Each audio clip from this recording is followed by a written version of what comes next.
split on the left. I'm Jeff Stein with today's Iowa Politics Report. Not so fast on that tandem of infrastructure bills pending in Washington.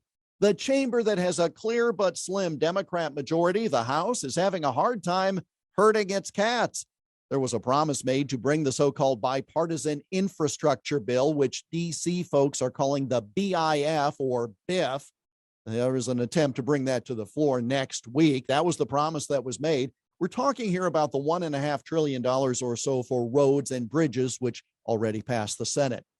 But progressives say they won't go along with that $1.5 trillion next week unless there is also the human infrastructure bill, another $3.5 trillion.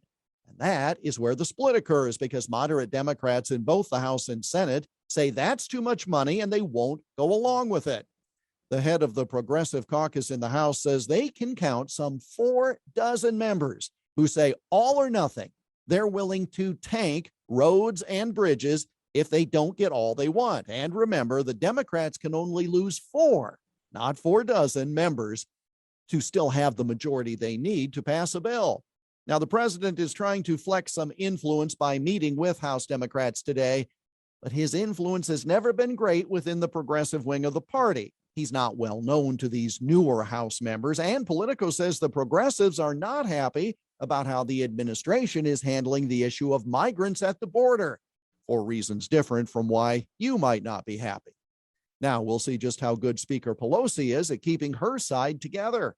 And that's the Iowa Politics Report for Wednesday, September 22. On Twitter, Instagram, Getter, and Parler at Iowa Politics. I'm Jeff Stein on News Talk 1540 KXEL.